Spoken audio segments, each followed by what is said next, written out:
제가 상원사에 처음 갔을 때 제일 인상 깊었던 게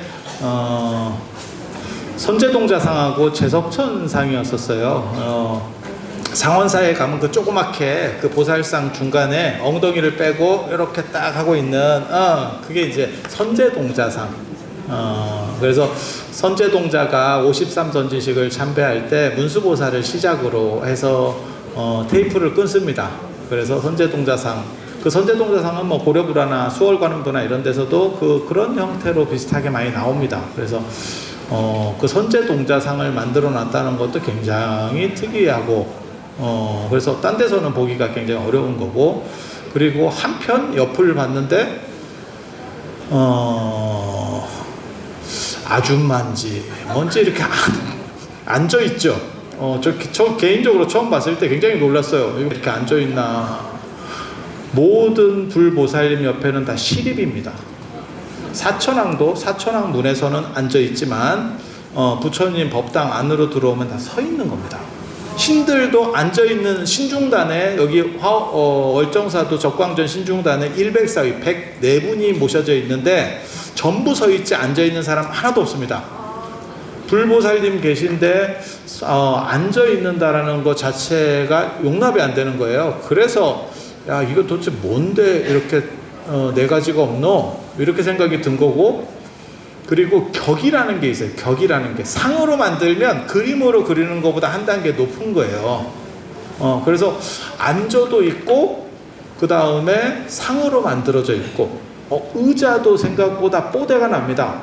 굉장히 특이하죠. 왜냐하면 보통은 앉아 있어도 바닥에 앉아 있는 이런 식으로 많이 만들지 저렇게 의자형 저렇게 잘 안 하거든요. 그래서 어떻게 저런 상이 존재할 수 있을까라고 생각을 하고 있었고, 나중에 제가 처음으로 박물관 소임을 살 때 저 제석천상 복장을 열었어요. 그러니까 그때 이 복장이 뭐냐면 불상 안에다가 이렇게 모셔놓은 거를 이렇게 개봉하는, 그래서 그때 인연이 있었어요. 어떻게 보면 제가 내시경 검사를 다 개복해본 그 역사적 현장에 있었던 상황이죠. 그리고 그 뒤로도 계속 제가 상원사에 대해서 약간의 생각이 있어. 거기가 적광전 터하고는 또 다른 뭔가가 있어요. 그러니까 이 절 안에, 이 오대산 안에 세계터가 좋은 데가 있거든요. 세계터가, 그게 이제 적광전 터가 제일 좋은 자리고, 그 다음에 상원사 자리가 그 좋은 자리고, 또 한 군데가 어디냐면 오대산 사고지의 선원보각 자리가 굉장히 좋은 자리예요. 상원사가 굉장히 이게 의미 있는 터고, 방금 전에 교구장 스님께서 말씀하셨지만 그 앞에 사망산이 있어서 이게 또 무슨 왕기가 서렸대. 그래서 이렇게 보면 성덕대왕이 그 효명이 와가지고 거기서 수행하다가 왕이 돼서 얼마나 좋았으면 그 705년에 상원사를 중창하고 당신이 직접 와서 그 가피 때문에 내가 왕이 된 것 같다라고 생각을 해서 상원사를 중창하고, 태조 이성계가 중대사자함이 태조 이성계의 원찰이에요. 그래서 그게 상원사 관할이었을 거거든요. 그 당시에도 아마 그 기운이 하나가 있고, 나중에 세조가 그때 이 창병 걸렸거든요. 그래서 그 창병 때문에 고통스러워하는 거를 신미스님이 왜 상원사를 추천했겠어? 당신이 어떻게 보면 그 당시에 불교 전체를 대표하는 스님이에요. 세조하고는 그리고 카톡 주고받는 사이거든. 굉장히 친합니다. 굉장히 친해. 12시 넘어서 카톡 할 수 있으면 굉장히 친한 겁니다. 그래서 그 어른이 그렇게 왜 상원사를 추천했을까 라고 생각해 보면 중대사자함이 태조의 원찰이기도 하고, 신미의 관점에서는 최고의 영엄터라는 판단이 섰기 때문에 라는 생각을 해요. 그러니까 신미 입장에서는 세조가 돌아가시면 안 돼. 나랑 친한 사람이 지금 왕인데 친한 사람 가버리면 어떻게 해서든 살려야 될, 내가 내 자리가 따뜻해지지 않기 위해서는, 쉽게 말해서 내 자리에 보일러 안 빠지려면 살아야 됩니다. 그래서 상원사 중창을 하는 거잖아요. 그게 상원사 중창 권선문에 나오는 스토리인 거고. 근데 제석천상을 이렇게 보고 있으면 저 어른이 굉장히 영험한갑다. 나 그렇게 생각했거든요. 그러니까 두 가지를 생각해 볼 수 있는 거야. 최소한 법당에 같이 모셔져 있지는 않았을 거다. 어디 어른 계신데, 불보살님 계신데 저렇게 앉아 있지는 않았을 거다. 그래서 따로 별실에 모셨든지 어디 전각을 따로 했을 거다. 라고 하는 거 한 가지. 그리고 엄청 영험한갑다. 그러니까 태화에서 튀어나와서 상이 됐지. 네, 뭔가 엄청나게 영험한갑다. 근데 문제는 그 스토리가 전해지질 잘 않는 거예요. 상원사에는 문수보살님 말고 또 다른 신앙 대상으로서 제석천이 뭔가 좀 강력하게 움직였는 것 같다라는 생각을 했어요. 그리고 제가 개인적으로 상원사가 조금 안타까웠던 거는 뭐가 있냐면, 상원사가 원래 수륙제 사찰이었었어요. 아시는지 모르겠는데 조선 초에 수륙제 사찰이었었어요. 그래서 견암사하고 저 사마사 쪽에 원래 수륙제 하다가, 수륙제 하면 자꾸 수륙제라고 하니까 사람들이 물이 있어야 되는 거 아닙니까? 이렇게 생각하더라고. 그게 아니야. 그냥 대규모 천도제예요. 대규모 천도제. 그래서 바닷가에서 하는 게 아니에요. 그래서 상원사도 수륙사가 된다고요. 그게 수륙제 사찰이 되는데, 그 얘기는 가장 영험한 절 중에 하나라고 본 거예요. 그 수륙제의 대상이 누구냐면 조선이 들어서면서 죽였던 고려 사람들, 그리고 나중에는 조선의 쉽게 말해서 최고 A급 사람들의 천도를 발현하는 거거든요. 원래는 수륙제가 뭐냐면 천지 명양 수륙제거든요. 천지, 하늘과 땅, 명양, 살았거나 죽었거나, 명은 사후세계, 명계, 양은 이렇게 살아있는 세계, 수륙은 물이나 땅, 그러니까 에브리바디 다 해서 모든 사람의 원을 풀어서 좋은 곳으로 나게 해주겠다 라고 하는 게 수륙제예요. 그래서 물하고 꼭 관련되는 게 없어. 물하고 관련되면 용왕제, 물하고 관련되면 용왕제, 그렇게 가는 거예요. 그래서 원래 여기가 상원사가 굉장한 천도도량이었다. 그러니까 상원사 하면 그 사망산의 정기를 받아서 세 명의 왕, 저는 그 세 명의 왕을 누구라고 보냐면 성덕광, 성덕대왕, 그 다음에 태조 이성계, 그 다음에 세조, 이렇게 보거든요. 그리고 기분 나쁘면 태조 이성계는 안 왔으니까 빼버리고 세 번째는 내 아들인가? 이렇게 하면 돼. 마지막 난가? 문 닫기 전에 난가? 이거 굉장히 괜찮아요. 내가 아니라고 누가 뭘 어떻게 할 거야? 내가 그 주인이 되면 되는 거지. 우리 그런 건 되게 잘하는데, 자존감 높잖아. 평생 자존감으로 살아왔다. 그래서 저 수륙사였는데 그 수륙제, 그게 어떻게 보면 왕기가 설인데, 그래서 왕기하고 문수보살을 섞을 수만 있으면, 야, 그거 입시기도의 메카가 상원사가 아닌가, 나 그런 생각도 하거든. 입시, 취업, 승진 그 이상 있냐 싶을 정도로 상원사가 참 그런 쪽 왕기를 이어서 라고 하는 것도 참 좋고, 그리고 그 기운이 좋으니까 천도를 시켜서, 그래서 수륙사에 대한 부분도 좀 살렸으면 좋겠고, 그리고 또 하나 이렇게 보니까, 또 하나를 보니까 제석천이 보이는 거죠. 그래서 제석천이 여러분이 어떻게 보시는지 모르겠는데, 인도에서는 가장 강력한 아리안의 주신이에요. 그러니까는 아리안족이라고 하는 인도를 실제로 지금 인도를 만든 사람들의 가장 메인 신이 인드라입니다. 그래서 리그베다 창가에 보면 4분의 1이 인드라에 대한 거고, 이 리그베다에서 가장 강력한 건 인드라, 그 다음에 태양신 수리야, 그 다음에 불의 신 아그니, 이런 게 되게 중요하거든요. 그래서 아그니가 살고 있다고 해서 아궁리예요. 그게 우리나라까지 오는 거야. 그 아그니가 우리나라까지 온다고. 그래서 아궁리까지 오는 거고. 그래서 이 제석천이 얼마나 강력했냐면, 제석천이 석재환인이라고 번역이 되거든요. 석재환인. 제석이 환인이에요. 삼국유사의 단군신화에도 제석이 환인으로 나오고, 그 다음에 그 전부터 제석을 번역할 때 환인이라는 번역들이, 석재환인이라는 번역들이 나오기 시작해요. 중국에서부터. 그리고 이승유의 제왕홍기에도 이 환인 이야기가 나옵니다. 그 제석하고 다 연결돼서 나옵니다. 그래서 그랬던 것 같아요. 우리의 전통적인 신앙이 두 종류가 있거든요. 불교 들어오기 전 얘기하는 거예요. 하늘 신앙이 있고, 하늘 신앙이 있고, 그 다음에 삼산오학이라고 하는 산악 신앙이 있어요. 산악 신앙이. 그런데 불교가 들어오면서 이 하늘 신앙이, 하느님, 우리가 하느님이라고 하는 게 제석과 등치되기 시작해요. 단군 신화에서 어떤 산이 나왔는데 이름이 뚜렷하지 않았던 것 같아. 그러니까 그냥 그 당시 유행하던 신령한 산, 태백산에서 같이 섞여 들어가는 거예요. 그리고 우리도 하느님이 뭐 와서 이러지, 하느님 이름이 뭔지를 모르겠어. 그렇게 그냥 하느님 부르다가 불교가 넘어오면서 번역되면서 석재환인 뭐 이러니까 붙는 것 같아요. 그래서 그냥 오래된 기록에 환인과, 우리가 단군 신화에서 보는 환인과 이 제석을 분리시킬 수가 없어요. 벌써 지금 자료로는 분리시킬 수가 없어. 그리고 인도의 신라의 성골들은 이 제석천이 나를 인정해 준다라는 생각을 해. 그 성골의 권위를 누구에게서 받냐면 제석천에게서 받아요. 그래서 내제석궁이 있고 거기서 천사가 나타나서 하늘에 사신이 와서 옥대를 줘. 그러면 그 진평왕이 그 옥대를, 허리띠를 딱 하고 제사 지내거나 뭐 이렇게 할 때는 딱 그걸 두르는 거야. 그게 천사옥대라는 거예요.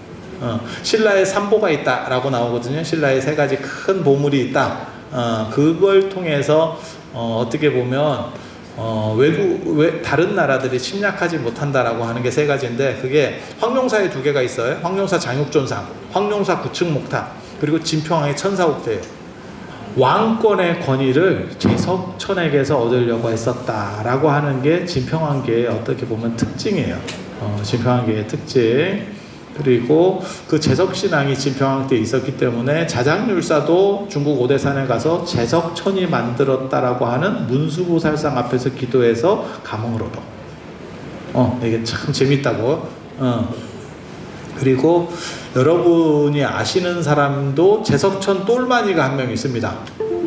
그게 누구냐면 김유신입니다.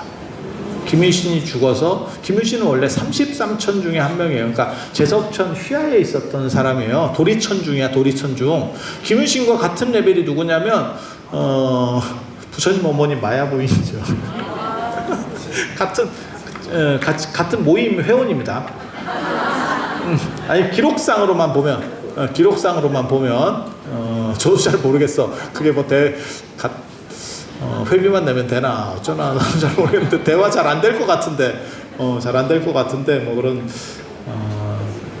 그리고 전륜성왕은 죽은 뒤에 도리천에 태어나요.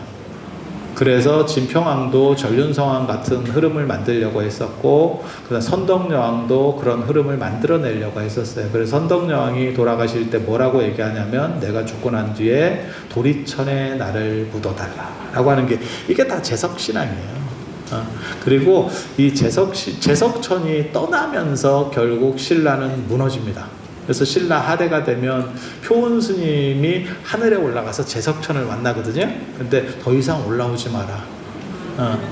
카톡으로 얘기하면 차단을 누릅니다. 그래서 어떻게 보면 신라의 황금기가 제석과 관련해서 가는 거고, 그 다음에 끝나고 나서 신라가 기우는 게 제석천과 유리되면서, 그래서 천신이 보호한다라고 하는 게 제석천하고 다 연결되어 있어요. 그리고 그게 국가를 수호하는 쪽으로 고려시대 때 많이 가요. 그래서 제석도량이라는 게 만들어지고, 제석천하고 범천이 어떻게 보면 신중단에 3톱이 있습니다. 셋이 대단한데, 하나는 제석천, 범천, 위태천이에요. 범천은 귀족 형상이고요. 원래 범천은 수행자 형상이고요. 제석천은 귀족 형상입니다. 귀족이 좋아, 수행자가 좋아요? 응? 어떤 게 좋아요? 수행자가 좋아요? 개고생을 한번 해볼래?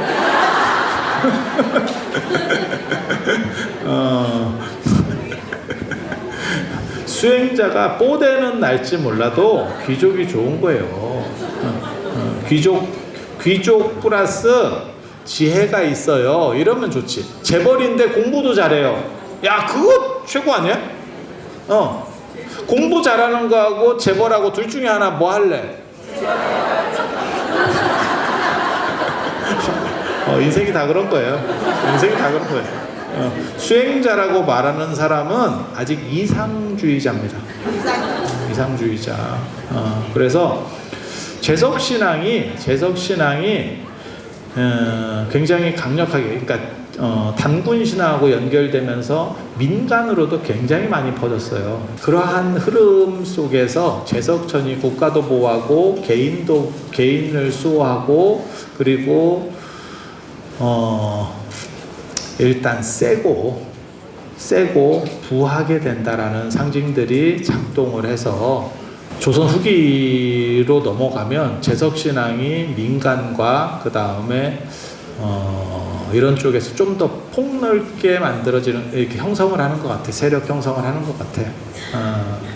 지금은 사실은 조금 불교가 심플해져 가지고 뭐 관세음보살, 문수보살, 뭐 안 그러면 지장보살, 뭐 이렇게 몇 분한테 딱 쏠려 있어요. 그런데 조금 다양성이 더 많을 때는, 문화가 발전하면 다양성이 많아져. 제가 늘상 얘기하는 거 있거든요. 몇 가지밖에 없다라고 하는 것은 발전하기는 좋지만 사람들의 구미를 만족시킬 수는 없어. 그래서 다양성이 일어나는 게 굉장히 좋은 건데, 그 중에서 이 재석천 기도를 좀 하면 어떤가 싶은 생각을 해서 사실 제가 상원사 스님한테 얘기해서 이런 세미나를 만들게 된 거예요. 그리고 저는 상원사가 수륙사의 위치를 다시 찾는 게 좋다고 생각을 해요. 그거는 굉장히 의미 있는 거고, 왕실로부터 인정되는 수륙사라고 하는 거는 최고 레벨이라는 뜻이에요, 사실은. 국가가 인정하는 최고 레벨 사찰이라는 뜻이에요. 그리고 그러한 위상들이 조선 전기에 있었기 때문에 신미가 세조의 병을 치료하는 목적으로 찍은 사찰이 상원사인 거예요. 상원사인 거예요.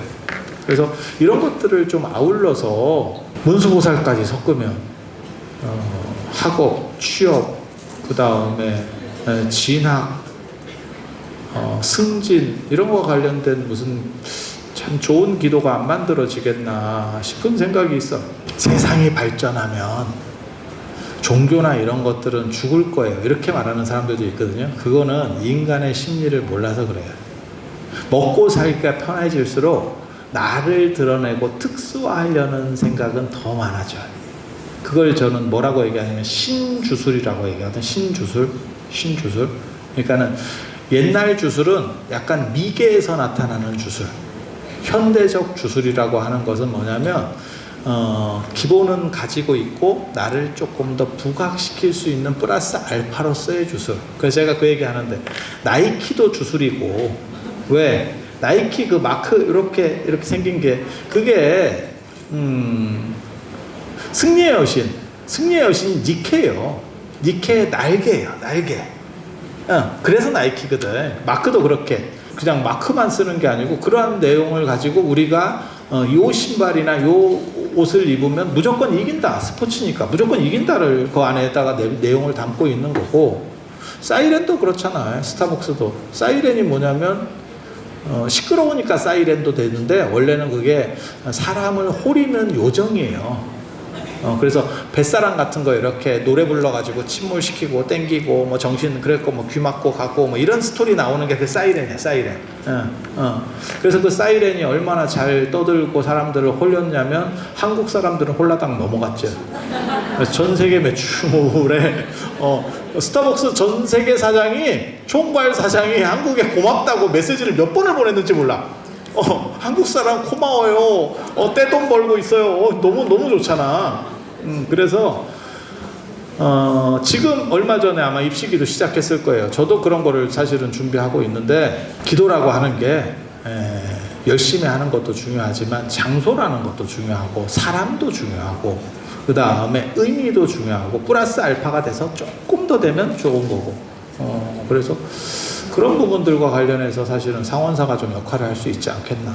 그리고 저희도 이제 금강경 봉창기도에서도 다음 달에 천도법회를 봉행을 하는데 수륙사적인 의미까지 좀 열어서 제석천과 연결된 그런 수륙도량을 한번 개설을 하면 어떤가라는 생각을 해보고 있어요. 그래서 우리 스님한테 얘기하니까 우리 주지 스님이 9월 9일 하면 어떻습니까? 이러더라고요. 9월 9일이 중양절이라 해서 주역에서는 양의 수는 9고 음의 수는 6이에요. 그래서 양의 수기 때문에 서따판 그거 아세요? 서따판에서 9끝을 가보라 그래. 가보경장 할 때 그 가보거든요. 아 진짜요, 진짜 가보. 여러분 여자분들은 못 들어보셨을 수도 있어. 근데 그걸 가보라 그래. 근데 저는 왜 가본지를 어렸을 때 몰랐어 사실. 갑이라는 게 뭐냐면 최고라는 뜻이에요. 갑을 병정할 때 그 갑이에요. 첫 번째이기 때문에 갑. 오라고 하는 거는 마로자, 그 남쪽이에요. 남쪽. 그래서 양기가 충만한 탄오 하는 거예요. 그래서 그 두 가지가 최고라는 뜻이에요. 가보가 최고라는 뜻이에요. 그래서 구는 최고의 수다라고 하는 거고, 중양이라고 하는 건 구와 구가 겹쳐서 더 에너지가 양기가 충만하다. 그래서 그 날짜에는 귀신을 놓으면 천도된다. 라고 하는 에너지가 빨리 올라간다라고 하는 거예요. 그래서 그런 말씀을 하시길래 그때 하면 뭘 좀 해보면 어떠냐고 그래서 또 좋은 것 같다고 그랬어요. 그래서 그런 거를 지금 한국 불교가 늘상 서로 하는 기도들만 하고 있어요. 그래서 조금 더 특화된 기도라는 게 있고, 전국을 대표할 수 있는 상원사가 전국적인 기도처지. 그러면 전국을 대표하는 기도처냐?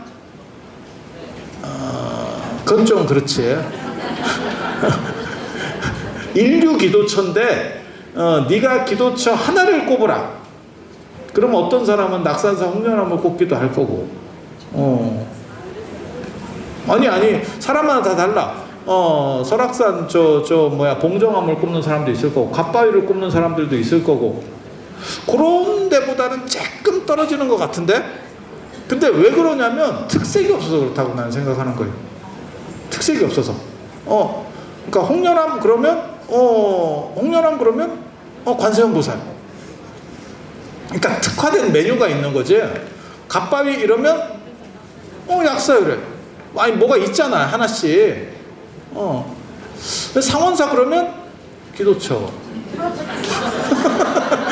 기도처. 야, 이게 내가 보면 광고 전략에서 실패하는 거야 이게 지금. 하나 하면 뭐가 딱 떠오르게 해야 되거든. 그래서 저 같은 경우도 금강경 봉창기도 하면 계속 그놈의 금강절을 무지하게 밀지. 대가리에 박힐 때까지 민다. 대가리에 박힐 때까지. 그게 마케팅에서 기본입니다 사실은. 저도 놀랐어요. 제가 금강절을 미른 게 구인사가 민 거보다 효과가 좋아. 구인사도 상당히 밀었었거든요 금강절을. 그래서 요즘은 불교용품점 좀 큰 데 가면 금강절 코너가 있어. 진짜 이것들이 나한테 고마워해야 될 건데. 그래서 상원사가 지금보다 한 단계 더 레벨업 되는 그런 큰 기도처, 굴지의 기도처를 우리 상원사 주의 스님이 만들어 주실 거예요. 상원사 주의 스님이 기도를 굉장히 잘하거든.